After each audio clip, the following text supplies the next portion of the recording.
کروں گا. وہ مجھ سے پوچھو تو صحیح، میں غلطی سے کہہ گئے ہو، جان بوجھ کے کہہ گئے ہو سکتا ہے میں نے غلطی سے کہہ دیا. اللہ نے توبہ رکھی ہے، کفر کی توبہ. یہ میں درد سے بول رہا ہوں، زوال ہے، زوال خوفناک زوال ہے. جب ممبر پہ بیٹھنے والے دین سے اتنے دور چلے گئے، عوام کا کیا؟ طلحہ نے نبوت کا دعویٰ کیا اور لڑائی کی صحابہ سے. عکاشہ بن محسن جیسے بدری صحابی کو شہید کیا، اتنے بڑے مقام کے صحابی کو شہید کیا. اور حضرت عمر کے زمانے میں توبہ کرنے آیا، آپ نے گلے لگا لیا، توبہ تو سب کفر کے نبوت کے دعوے.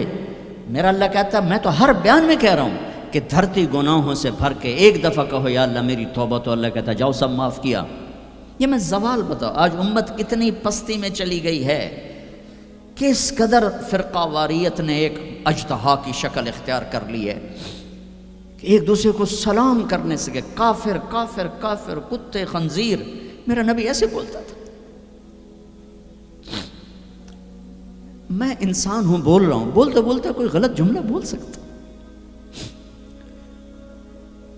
گستاخی کا جان بوجھ کے کرنے والا یقیناً دائرہ اسلام سے عمل چھوڑنے سے آدمی کافر نہیں ہوتا، گستاخی کرنے سے، نماز چھوڑنے سے کافر نہیں ہوتا، گناہ گار ہے. نماز کی گستاخی کرنے سے وہ دائرہ اسلام سے نکلتا ہے، لیکن اس کے لیے بھی توبہ کا دروازہ کھلا ہوا ہے. لیکن یہ کتنا تعصب ہے، نفرت ہے کہ ایک آدمی کی 17 سال کی پاک زندگی کو ایک غلطی پر کفر بنا دیا. یہ گراوٹ ہے، زوال ہے. ہمیں بندر خنزیر بنانے کے لیے فرقہ واریت ہی کافی تھی. اس کملی والے کو دعائیں دو جس نے حسن حسین کو ذبح بنا دیا. تمہارے لیے ہاتھ اٹھ، میری امت کے ساتھ کیا کرے گا پوچھ کے ہو.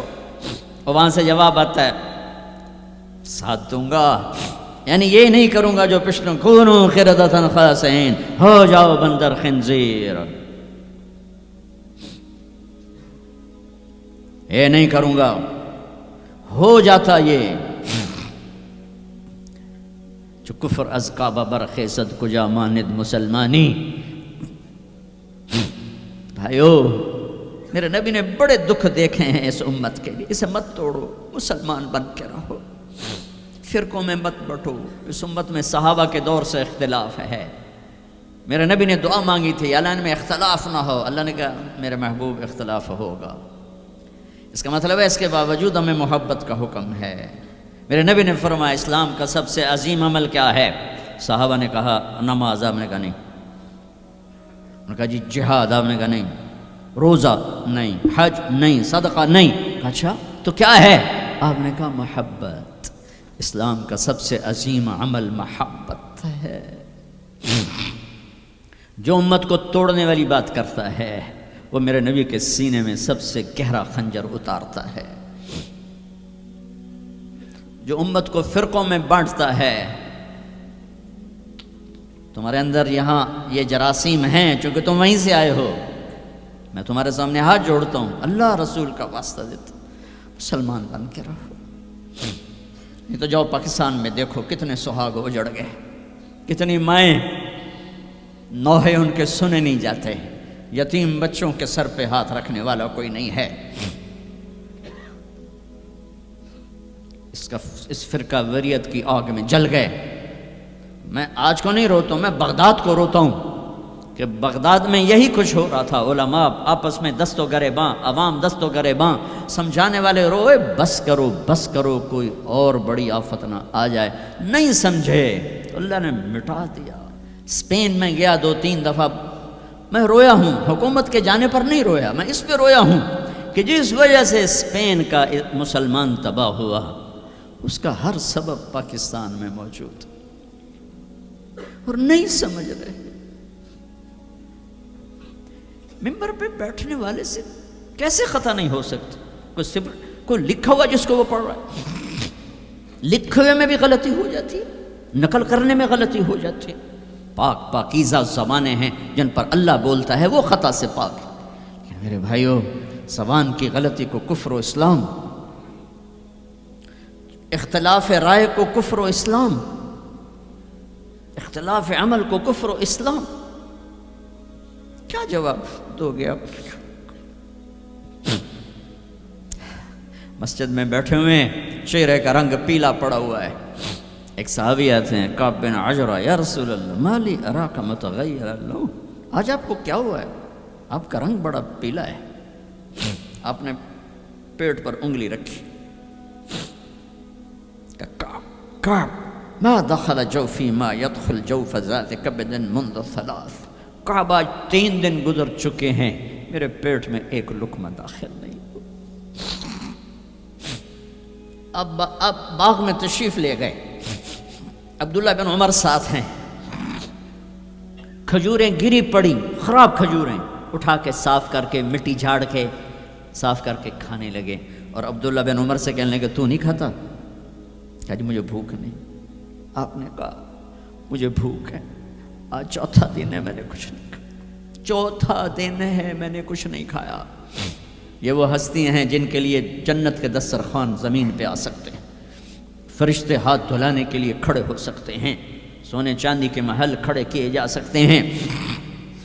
جس کو اپنے جگر کا ٹکڑا کہا فاطمہ، جس کو جنت کی عورتوں کی سردار کہا، جن کا آسمان پہ فیصلہ کیا پھر زمین پہ ظاہر ہوا. آپ نے ممبر پہ کھڑے ہو کے فرمایا لوگو جبریل میرے پاس اللہ کا پیغام لائے ہیں کہ میں اپنی بیٹی فاطمہ کو علی کے ہاتھ میں دے دوں. ان کے گھر تشریف لے گئے، وہ بیمار تھی. بیٹی میں اندر آ جاؤں؟ میرے ساتھ ایک عرب سردار بے عمران. عرض کہ یا رسول اللہ میرے گھر میں تو کوئی بڑی چادر نہیں جس سے میں کوئی پردہ کر لوں. اسی طرح چادر ممبر تے بھی بچھائی ہوئی. تو آپ نے اپنی چادر اندر کی، کہا بیٹا یہ لے لو میری چادر.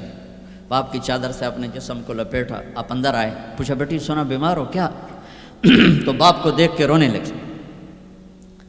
کہا یا رسول اللہ بھوک تو پہلے ہی تھی، اب بیماری بھی آ گئی ہے، 2 امتحان آ گئے. طائف کے پتھر کھا کے مسکرانے والا، احد پہاڑ میں دان توڑوا کے ثابت قدم کھڑا ہونے والا، بیٹی کے آنسوں نے موم کر دی اور آپ کی آنکھوں سے بے ساختہ آنسو آئے اور آپ نے ایسے گلے لگایا اور آپ بھی رونے لگی.